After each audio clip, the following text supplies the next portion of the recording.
معاف کرنے کے بہانے تلاش کرتے ہیں کہ میرا بندہ میرے در پر آئے، آ کر کے سجدہ کرے، میرے سامنے آئے، آ کر کے مجھ سے گناہوں کی معافی مانگے، میں اپنے بندے کو معاف کروں۔ اللہ رب العالمین تو انسان کو معاف کرنے کے بہانے تلاش کرتے ہیں، لیکن یہ انسان، یہ غافل انسان، یہ اللہ رب العالمین کی رحمت سے اتنا دور ہو چکا ہے کہ اللہ رب العالمین کے گھر پر نہیں آتا، اللہ رب العالمین کے گھر پر نہیں آتا، اللہ رب العالمین کے گھر آ کر کے سجدہ نہیں کرتا۔ آج جناب والا مساجد کی بجائے ہم نے جناب والا اور سائڈ کا رخ کیا، ہم نے مساجد میں آنا چھوڑا، ہم جناب والا مزاروں پر، درباروں پر جا کر سجدہ کرنا دوبارہ کر سکتے ہیں، لیکن اللہ کے سامنے آ کر معافی مانگنے سے ہم دور ہو چکے ہیں۔ حالانکہ اللہ رب العالمین کو اعلان فرماتے ہیں کہ میرے در پر آؤ، میرے سامنے آ کر کے جھکو،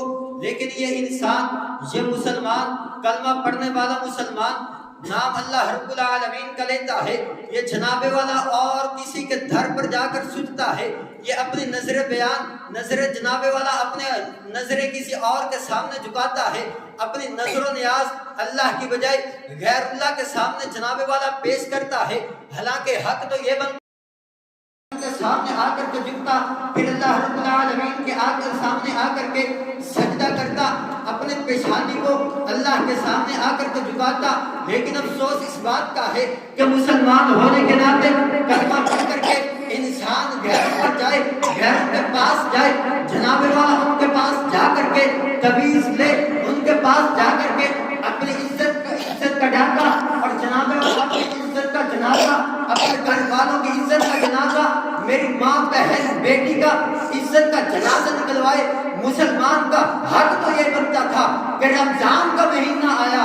آ کر کے مسجد میں آئے، اللہ کے سامنے جھکے، اپنے گناہوں کی معافی مانگے، پھر دیکھنا اللہ کی رحمت کس طرح غالب آتی ہے، پھر دیکھنا اللہ رب العالمین تجھے کس طرح معاف فرما کر کے، تیرے گناہوں کو معاف فرما کر کے نیکیوں میں تبدیل فرما دے۔ حضرات، یہ رمضان المبارک کا بابرکت مہینہ، یہ چند دن کا مہمان، اس کی عزت کرے، اس کی قدر، شکریہ ادا کرے کہ اس نے ماہ رمضان المبارک ہماری زندگی میں ایک مرتبہ پھر نصیب فرمایا۔ اس مالک کا شکریہ ادا کریں کہ جس خالق و مالک نے ایک مرتبہ پھر زندگی میں ماہ رمضان المبارک کی رحمتیں، ماہ رمضان المبارک کی مغفرتیں، ماہ رمضان المبارک کی برکتیں سمیٹنے کا موقع نصیب فرمایا۔ اس مہینے میں زیادہ سے زیادہ نیک اعمال کرے، جتنا ہو سکے اللہ سے اپنے گناہوں کی معافی فرمائے، اپنے گناہوں کی معافی مانگے۔ اللہ رب العالمین آپ کو معاف کرنے پر قادر ہے۔ اور یاد رکھیں، مشہور و معروف حدیث ہے جو عام بیان کی جاتی ہے، یہ عشروں کی تقسیم، جو 3 عشرے تقسیم کیے جاتے ہیں، رمضان المبارک مہینے کے 3 عشرے تقسیم کیے جاتے ہیں، یہ حدیث ضعیف ہے۔ اللہ رب العالمین کی رحمت، اللہ رب العالمین کی برکت، اللہ رب العالمین معاف کرنا چاہے، انسان آ کر کے اللہ کے سامنے معافی مانگے، اللہ رب العالمین فوراً معاف فرما دے۔ اور تقسیم کی جاتی ہے کہ ایک عشرے میں صرف رحمت ملے گی، دوسرے میں صرف مغفرت ملے گی، یا تیسرے میں جناب والا برکت ملے گی۔ نا اللہ کی رحمت 24 گھنٹے میسر ہے، اللہ کی برکت 24 گھنٹے میسر ہے، اللہ کی مغفرت 24 گھنٹے میسر ہے۔ جب دل چاہے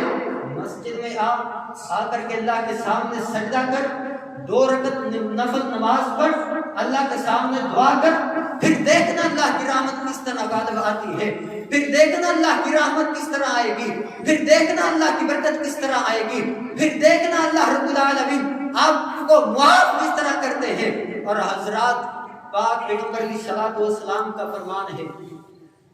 یہ رمضان المبارک کا مہینہ، یہ رمضان کا مہینہ اللہ رب العالمین کی طرف سے پاک پیغمبر علیہ الصلوۃ والسلام نے فرمایا، کل قیامت کا دن ہوگا، روزہ اللہ کی بارگاہ میں جائے گا، جا کر کے ایسے آدمی کے لیے سفارش کرے گا، اے میرے پروردگار، رمضان المبارک کا مہینہ آیا، اس آدمی نے روزہ رکھا، روزہ رکھنے کے بعد پھر سارا دن عبادات کرتا رہا، سارا دن کسی کی چغلی نہ کی، سارا دن غیبت نہ کی، سارا دن اس نے جناب والا شہوت کو کنٹرول رکھا، سارا دن اس نے تیری عبادت کی۔ اے اللہ میں روزہ تیری بارگاہ میں سفارش کر رہا ہوں کہ اس بندے کو معاف فرما دے۔ پاک پیغمبر علیہ الصلوۃ والسلام نے فرمایا اللہ رب العالمین روزے کی سفارش کو قبول فرما لیں گے۔ دوسرے نمبر پر آپ علیہ الصلوۃ والسلام نے فرمایا کہ رمضان المبارک میں جو انسان قرآن مجید کی تلاوت کرتا ہے کل قیامت کا دن ہوگا، اللہ کی بارگاہ میں جائے گا، جا کر کے ایسے آدمی کے لیے سفارش کرے گا کہ اے میرے پروردگار رمضان کا مہینہ آیا، اس نے تراویح کا اہتمام کیا، اس نے قیام اللیل کا اہتمام کیا، ساری رات نیند کو قربان کر کے مجھے تلاوت کرتا رہا، ساری رات اس نے تلاوت میں گزار دی، تیری عبادت میں گزار دی۔ اے اللہ میں قرآن ہونے کے ناطے سفارش کر رہا ہوں کہ اس آدمی کو معاف فرما دے۔ پاک پیغمبر علیہ الصلوۃ والسلام فرماتے ہیں کہ اللہ رب العالمین قرآن مجید کی سفارش کو قبول فرما دے۔ حضرات اب سوچیں کہ یہ رمضان کا مہینہ، اگر تو انسان نے اس رمضان کے مہینے میں روزے رکھے تو پھر کل قیامت کا دن ہوگا، یہی روزہ اللہ کی بارگاہ میں سفارش کرے گا۔ اور اگر انسان نے اس مہینے میں قرآن مجید کی زیادہ سے زیادہ تلاوت کی ہوگی، کل قیامت کا دن ہوگا، یہی قرآن ہمارا سفارشی بنے گا۔ اگر تو چاہتے ہو کہ قرآن اور رمضان ہماری سفارش کا ذریعہ بنے تو پھر آؤ رمضان کے روزے رکھیں، پھر رمضان المبارک کے بابرکت مہینے میں قرآن مجید کی زیادہ سے زیادہ تلاوت کریں، قرآن مجید کے ساتھ پیار کریں، قرآن مجید کے ساتھ دل لگائیں۔ پاک پیغمبر علیہ الصلوۃ والسلام مسجد نبوی میں تشریف لے کر کے آئے، صحیح حدیث ہے، آپ علیہ الصلوۃ والسلام نے منبر کی پہلی سیڑھی پر قدم رکھا، آپ نے آمین کہا، دوسری پر رکھا آپ نے آمین کہا، تیسری پر رکھا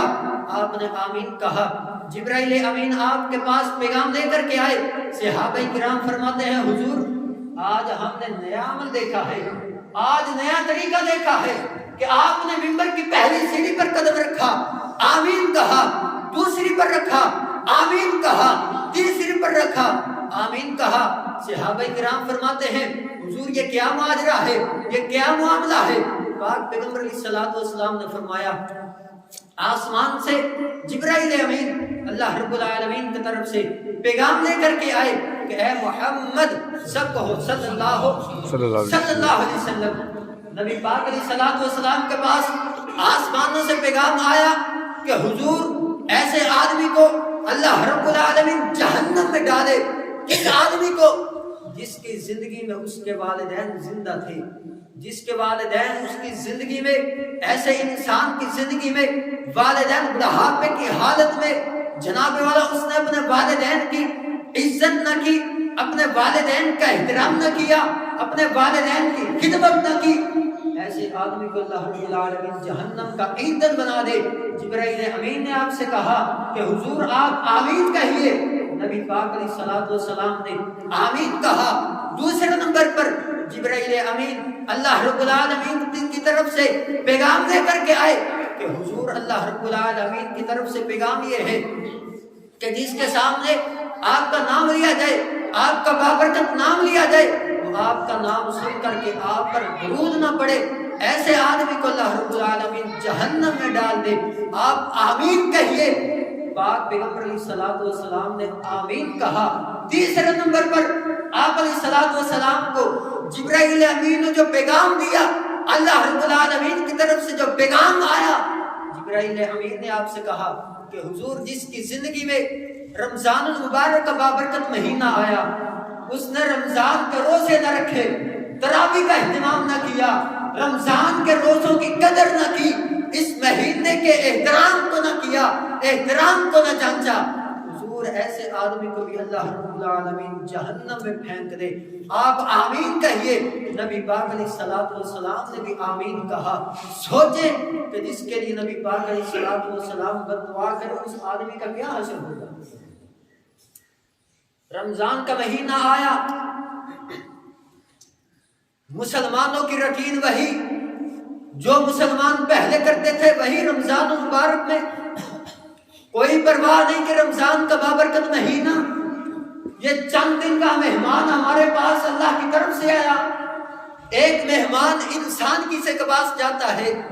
یہ مہمان اللہ کی طرف سے آیا ہے۔ انسان کو اگر دعوت دی جائے نا، کہا جائے کہ بھئی رمضان کا مہینہ ہے، روزہ رکھو کرو، روزہ رکھو، روزے کا اجر بڑا ہے، اتنا اجر ہے کہ نماز پڑھو، نماز کا اجر فرشتے لکھتے ہیں، آپ صدقہ کریں، صدقے کا اجر فرشتے لکھتے ہیں، آپ کوئی نیکی کریں، اس نیکی کا اجر فرشتے لکھتے ہیں۔ لیکن یہ روزہ اتنا اجر ہے کہ اللہ رب العالمین نے اس روزے کا اجر اپنے فرشتوں کو نہیں بتلایا۔ اس روزے کا اجر اللہ فرماتے ہیں کہ اس بندے نے روزہ میرے لیے رکھا ہے، لہذا اس کا اجر میں خود ہوں۔ اب سوچیں کہ اللہ رب العالمین ایسے آدمی کو کتنا اجر عطا فرمائے گی۔ دعوت دی جائے، مولانا ابھی تو بڑی زندگی پڑی ہے، آئندہ سال روزے رکھیں گے، آئندہ سال دیکھ لیں گے،